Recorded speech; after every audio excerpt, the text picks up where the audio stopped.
So I do want to bring in Dr. Robert Sanders with the University of New Haven. He is a friend of the show and joins us quite frequently to help break down things just like this. He joins us now. Thank you so much for being here.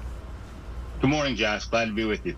Of course. So first off, can you kind of go back to basics here and break down how all of this is going on and how we got to this point? So let's go all the way back. World War II ends. A Jewish homeland is established in Palestine. At the end of a few years after that, we have what now is known as the West Bank and the Gaza Strip. Ultimately, those two areas are recognized as a de facto state of Palestine. The Gaza area is under the control today of a group called Hamas. The West Bank is under control of a group called Hezbollah. The United States has designated these groups to be terrorist groups because of their activities in the Middle East and around the world. However, they are the elected leaders of their respective areas of what we call now the state of Palestine, and what the UN recognizes as the state of Palestine.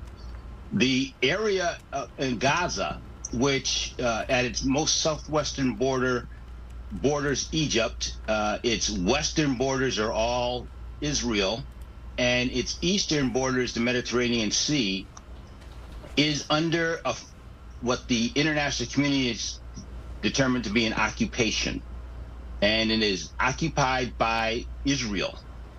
So Gaza is essentially a jailed-in area on the coast of what would have been Israel if you stretched it all the way over, full of Palestinians who, before the change in demographics and leadership and structure of what we now call Israel, many of them lived there in what was called Palestine. So you have this 50, 60, 75 years of seething anger from Palestinians who are now in Gaza or in the West Bank. It also has been part of the catalyst for a lot of the wars that have happened between Israel and its Arab neighbors. So you have all of that going on. And in this particular instance, you have in Gaza a year where more Palestinians have been killed than any other year in recent memory. And Israelis with settlements just on the western side outside of Gaza, expanding and growing. A typical Gazan, only 10% of Gaza gets fresh water. If you notice in the scene, the picture you see there, you see solar panels on that roof, because the electricity that comes into Gaza is regulated by Israel. It's been cut off right now as part of the military response. So there's a lot of things that fester in the Gazans' mind, the Palestinians who live in Gaza's mind, but most of the Palestinians who live in Gaza are just civilian people living their lives, trying to feed their children, go to work, and do their jobs. However, their leadership, their government, is a military group, militant group that has been designated a terrorist group by many nations around the world. This is being referred to as an unprecedented attack. We keep saying it's something like they've never experienced before. Is that an accurate depiction of what is going on here by calling it an unprecedented attack? It is. This clearly was a well-planned episode that included air, sea, and land operations by the Hamas militants and their allies. It had to be funded and sourced by somebody. Many think it was Iran, but unclear at this point. And the big piece here is this is a massive intelligence failure on the likes of the United States' failure on 9/11, because there were indications and warnings. That's what the intelligence people talk about when there are things that are happening that they should be able to pick up on and see and say, yeah, this is a problem. We should be concerned about this. We should be looking at this. We may need to take actions about this. They saw none of those indications and warnings. None of that triggered any alarms in Israel until, as we sit today, there's well over 600 Israelis dead. There's 400 Palestinians dead, 1,700 Palestinians in hospitals and injured, an untold number of Israelis, civilians and military now captives in Gaza, being scattered around the city and continuing fighting where, for the first time in 25 years, Israel has lost control of cities within Israel proper to a foreign entity attacker. What do you make of the comments that were made by Benjamin Netanyahu, the Israeli prime minister? We heard from him as all of this was playing out, and he said Israel is at war. He was pretty firm on that. What do you make of those comments? What stood out to you about them? Well, Israel is at war, and their cabinet voted this morning to solidify the statements of the prime minister. Israel has, as I mentioned a minute ago, they were attacked in 3 different prongs: air, sea, and land. And right now, one of the things that is a major concern is who else is going to join this fight. Speaking about our own president's statement, his statement was anybody who joins the fight should be seriously concerned about how the United States views that. Hezbollah in the north, the West Bank area, essentially gave carte blanche for some limited retaliation in some already contested areas. The problem will be the Israelis are apparently building up for ground assault on Gaza. If you want to get the layout of Gaza, so think about the 5 boroughs in New York City, that's an area about 300 and something square miles. Well, Gaza is about 140 square miles, and in that 140 square miles, there's 2 million plus people packed in. As you can see from the picture you're showing, the dense population of Gaza is like a borough in New York City, where street to street, house to house, building to building, many apartment buildings, because there isn't enough land for the single family housing that a suburban American might normally think about as a way to live. So in that environment, you're going to have urban street warfare on the ground. You're going to have attacks from the air that we've already seen that's going to take out legitimate Hamas targets. However, they're also going to take out the collateral damage of those who have no place to go, because there is no place to go where the fight is raging around, above, and next to them. What are other neighboring nations saying about this? And kind of a 2-part question here. What effect do you think this is going to have on possible diplomatic relations between the Saudis and Israel? Well, I think the Saudis, who are about to move forward in a unprecedented move to recognize Israel, are going to have to step back for a little bit and kind of watch how this plays out, because how much damage Israel does in response to this, again, unprecedented attack on their country, where they've lost over 20 settlements. They've recaptured some already. They've lost hundreds of people to be kidnapped, and right now they're saying 600 have been killed. Their response could be devastating, and the rest of the world, particularly the Arab world, will measure that. At some point they could say it is disproportionate. And if they say it's disproportionate, how do they aid or support the Palestinians is a critical concern. Egypt has already said everybody should step back and assess. Well, the Israelis aren't going to do that right now. There's 100 plus Israelis captives, some who may be Americans, in Gaza now.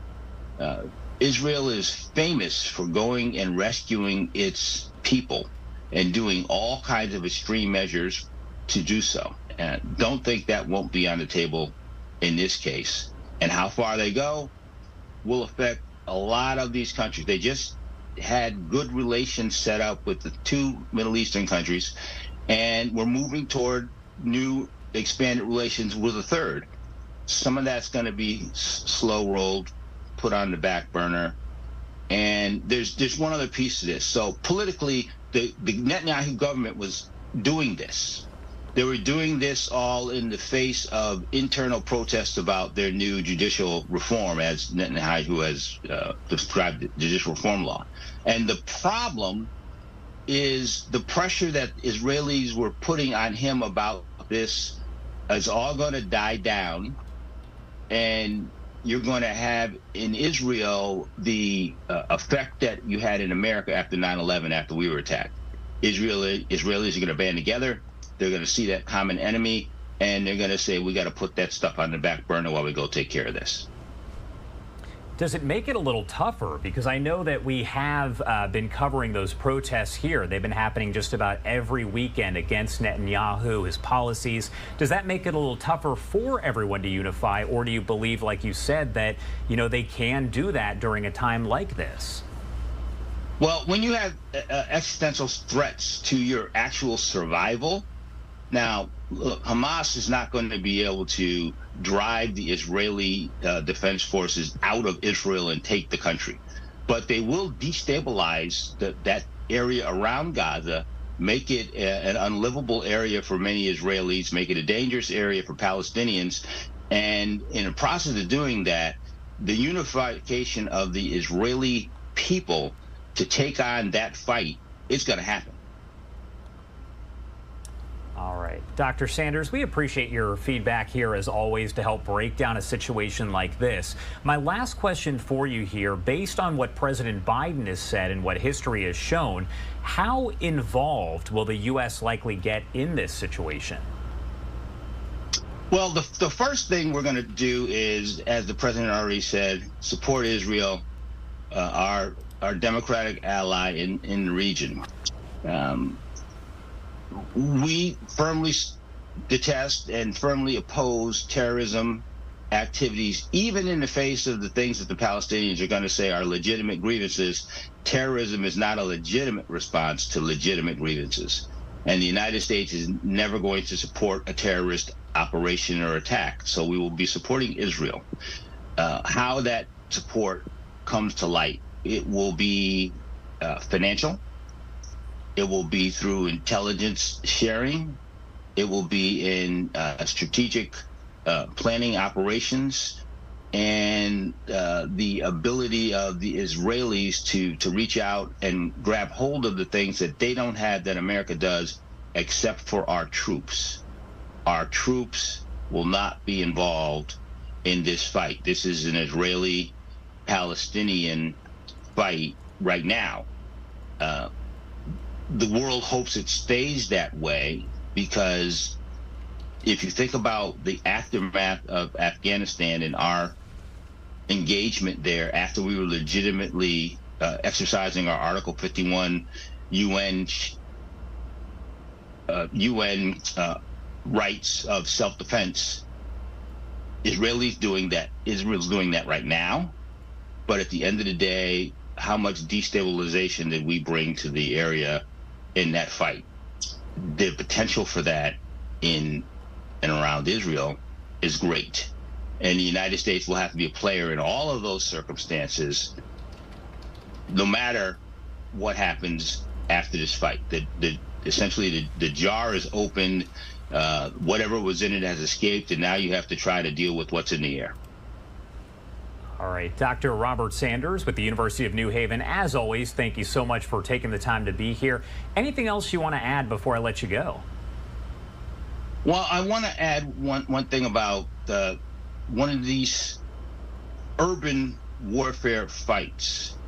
The collateral damage to the civilian population of Hamas, around Hamas in Gaza, that aren't participants in the fight is going to be devastating. And there's going to be starvation, homelessness, people who will no longer be able to be employed. Only 10% of the Gaza already has only 10% of the 2 million people have access to fresh water. That's going to disappear. I mean, they drink bottled water like we do, but it's a necessity as opposed to a convenience for us. A necessity for them as opposed to a convenience for us. So all of those things are going to happen. So the humanitarian devastation that's going to come from this fight is going to be huge. It's huge in Israel for the deaths of Israelis, and it's going to be huge in Gaza for the long-term sustainment of the people who live there. All right, Dr. Sanders, thank you again for taking the time to be here and help break all of this down, a very complicated subject, so we definitely appreciate it. Thank you again. You're welcome, Jeff. Have a great day. You too.